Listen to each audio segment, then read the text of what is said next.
in a court of law, if you had hundreds of witnesses all saying the same thing, you would believe that thing actually happened. There's actually more proof for the resurrection than there is for almost any other historical fact or thing that we take as a historical fact, meaning like historical events, wars, Napoleon, whatever, even until recent times. Right? So there's more evidence for it, and the early Christian church made sure that they documented the evidence for it.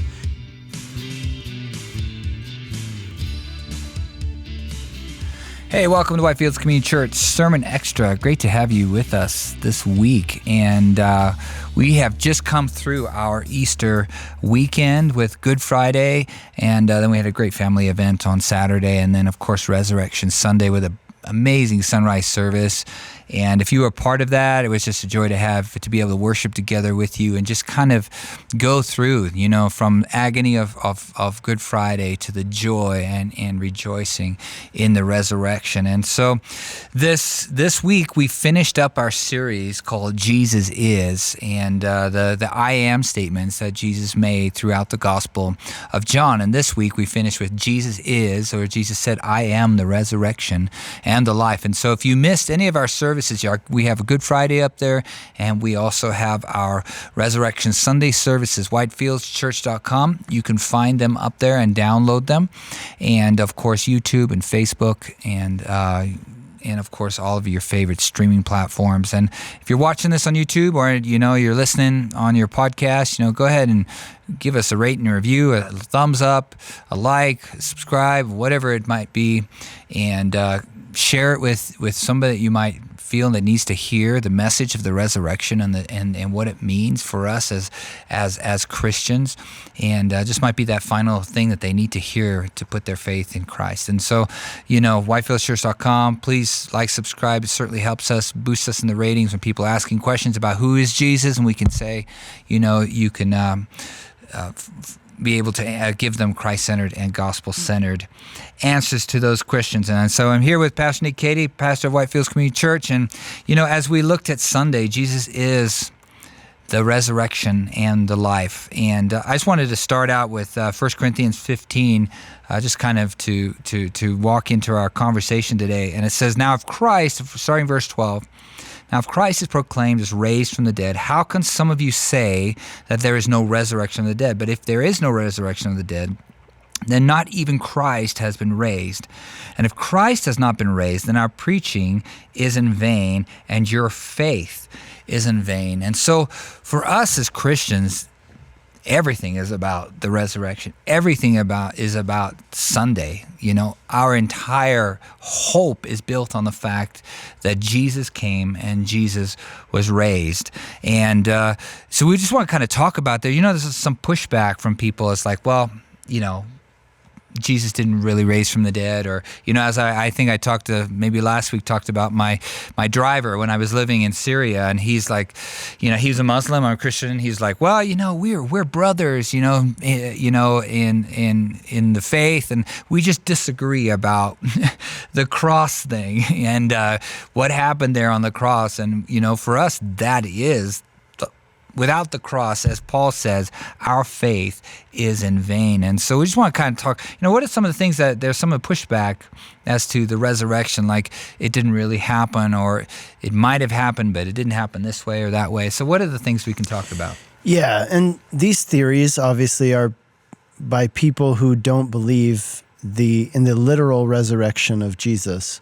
And it's interesting that we are people who believe that this man, Jesus, was God, that he died, and through his death paid for our sins, and then he actually rose from the dead. I mean, that's a pretty incredible thing if you think about it. And so it's, you can understand why some people would say, well, hey, I've never seen someone rise from the dead, so therefore it can't have happened.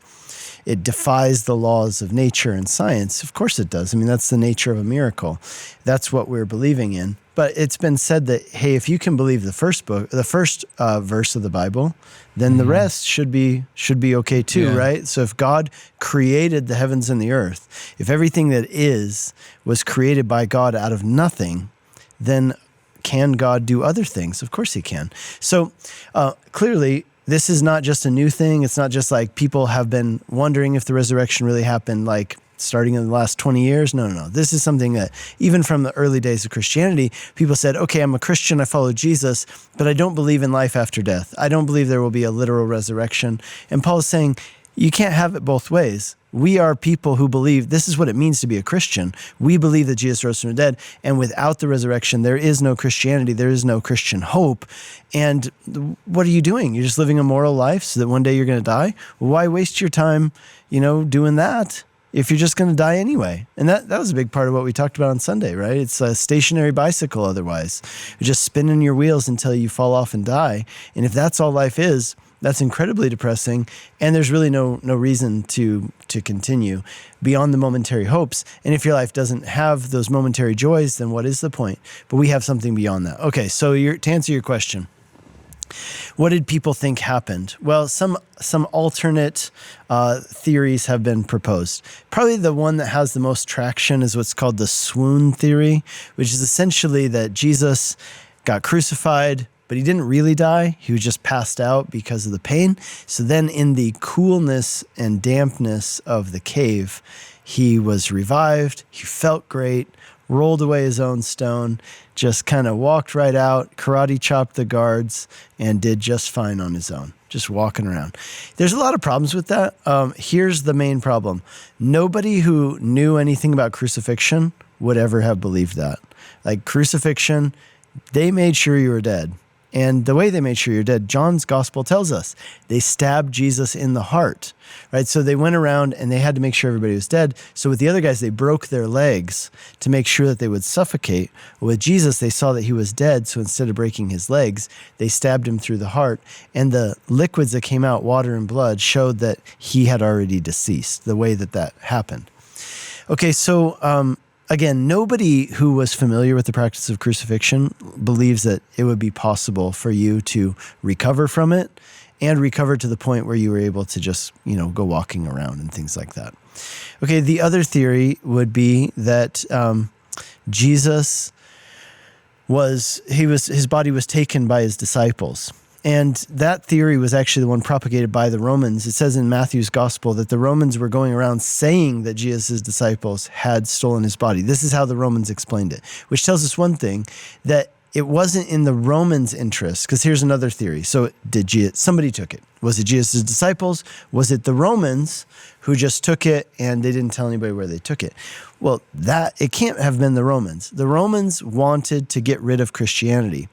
And all they would have needed to do to get rid of Christianity was say, here's the body right here, look. And yet they couldn't do that. And we can see that was something that bothered them, that they couldn't do that. They wanted to do it. So clearly it couldn't have been the Romans. They had no interest in not finding Jesus' body. Then was it Jesus' disciples? I guess they stand to gain the most by Jesus' body disappearing. They can make this claim that he resurrected, etc. But that doesn't explain the fact that all these people who claimed that he resurrected, they all, without exception, were tortured.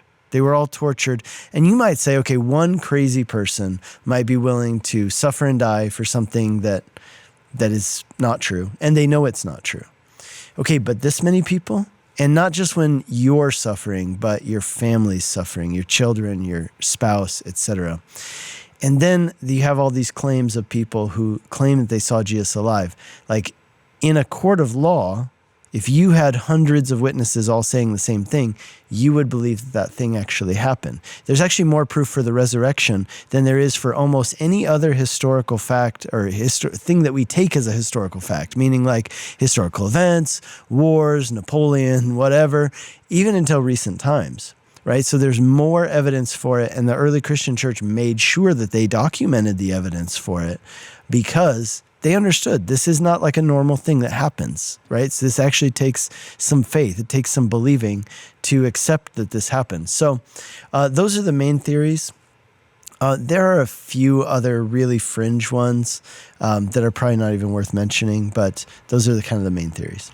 Yeah, no, that's good to understand that, and also, you even think about crucifixion wasn't exactly a badge of honor. Mm-hmm. It was a scandal. It Yeah. was it was cursed, Mm-hmm. and it's you realize Christians have built their faith on what the Romans or even the Jews would have thought of as somebody who is accursed. You Yeah. know? And that's not something that a lot of people are going to hold on to while they're being Right. tortured. Absolutely, yeah. And I do remember one theory, I thought this one was hilarious. They said the ladies who went that morning, they just went to the wrong tomb. They took a left when they should have gone right. And they got lost. This tomb was open, nobody's there, and they assumed that Jesus rose from the dead. Again, silly argument, because the Romans, even as it's documented, the Romans reported that they didn't know where Jesus' body was, right? So if they just went to the wrong tomb, they could have said, no, over here. It wouldn't have been hard. And one other theory was that they just wanted to believe it so bad that they essentially convinced themselves that he did. One more theory is that Jesus actually didn't resurrect, but then the legend of Jesus grew over time, kind of like Paul Bunyan, maybe there was a guy who was tall and he had, an axe and he was good at cutting down trees. But now all of a sudden, after a few generations, he's a giant and he has a big blue ox. And you're like, where did this come from? Well, legends are created over time. People say, well, Jesus didn't actually do that. It's just the legend grew over time. The problem with that is that we have reports from other people, like Josephus, who says his followers claim that he rose from the dead, right? Right then. It wasn't hundreds of years later. It wasn't even years later. It was right away that Jesus was known to have been claimed to be rose from the dead. And again, these people suffered and died for it. They're not going to suffer and die for a legend. This is something that was very real to them, is visceral. They say in Acts chapter 4, right? They're recorded as saying, how can we not talk about what we saw? So, yeah, no, and Jesus, we've talked about this in prior episodes, but Jesus himself said that I will rise again. This will be your sign, the sign of Jonah. And it's kind of, Jesus staked his whole ministry on this very fact. Yeah. And so he really set up, that if this event does not happen, then basically the Christianity it's a non-starter, and so there's just so much there, for us. And as you said, it's one of the most historically, verified events that has happened. And many people, like you think of the case for Christ, like Lee Strobel, he represents many such people like himself who were atheists or were non-believers who set out to prove this thing didn't happen and came to the opposite conclusion. And and that's just maybe something we can, for our listeners and viewers. I mean, I've met many people who've sought the Lord and tried to disprove, and God met them there, and we're actually as a aside, well, we're going to be doing a 2-part class on the evidence for the resurrection. It's going to be taught by a lawyer here as part of our Bible Learning Center, and so if you're attending the church here and that's something you want to be a part of, that's just something we definitely invite you to come and attend. We'll link all of the dates and everything in the description below, and that's something definitely if you're not sure about all these things that we're talking about, that your very faith is based on, it might be good of you, just to come and take part in that particular thing and have your faith, grow in that way and be established on firm evidence. Because we're not, Paul doesn't talk as one who this is a blind faith, just believe whatever. He's saying that if the Christ does not resurrect, then your faith is in vain. That's not a blind faith. That's a faith built on the evidence that was presented. So that's just something we can, we'd like to present to you as well. If you're living in the Longmont area, want to do that, contact us, info@whitefieldschurch.com if you want to be a part of that class, and come and join us. And also, we wanted to talk as we transition now from this. We're going to actually stay in the Gospel of John, and our next series, if you want to talk a little bit about it, is going to be so that you may believe. What are we going to be talking about in our next series? Yeah, so John's Gospel is structured. It's different than the other Gospels, which essentially seek to give an overview. That's why it's called synoptic. It means like overview. They seek to give an overview of Jesus' life, ministry, and teaching. John's Gospel is different because it was the last one written. So there's other Gospels that have already been written. John says, I don't want to tell the same stories. I want to tell you the stories that they didn't tell you. And he structures his Gospel in a different way, where his is structured around 7 signs and 7 statements. And he says in chapter 20, kind of his thesis statement, puts his cards on the table and says, here's what I'm doing. I am telling you these things so that you may believe, and by believing have life in him. And so in the beginning, the first chapter, he lays out what he's doing. He says, if you believe, you will have life in him. If you believe, you will be granted to be called a Son of God. And then he says, okay, here's why you should believe. Here are 7 signs that Jesus performed that shows who he is. And what's interesting, each of these signs points to a different aspect of who he is and what he came to do. So we'll look at the water being turned to wine. I think a lot of people totally don't understand the significance of that. They're like, oh, it seems like a cool thing. I guess they needed some more wine at that party.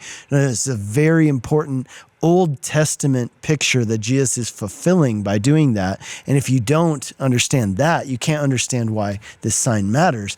But remember, signs always point to something beyond themselves. So what is this sign pointing to? And that's fascinating. Then we'll talk about a healing that took place. We'll talk about Jesus walking on the water. What did that point to? What is that a sign of? And so John's Gospel doesn't refer to Jesus' miracles as miracles. He calls them signs, but he specifically focused on 7 of them, and we're going to look at those 2. And by doing this, we're basically following the case that John builds, which leads up to chapter 20. Okay, I told you these things so that you may believe. Now I hope you will. Wow, no, that's exciting. And I'm looking forward to that. And this is a great place. It's a great time to bring somebody to church. We're beginning something. You're like, hey, they're starting this new series. It's a great time to bring a friend. And this is it, so that you may believe. This is a place where the gospel is going to be clearly preached, and and just the evidence for who Christ was and what he was here to do is going to be presented. So just a great opportunity if you're living in the area to come out here at Whitefields Church. And we'd love to have you. So that's going to be it for today. Like and subscribe, please. And we look forward to seeing you next week. God bless.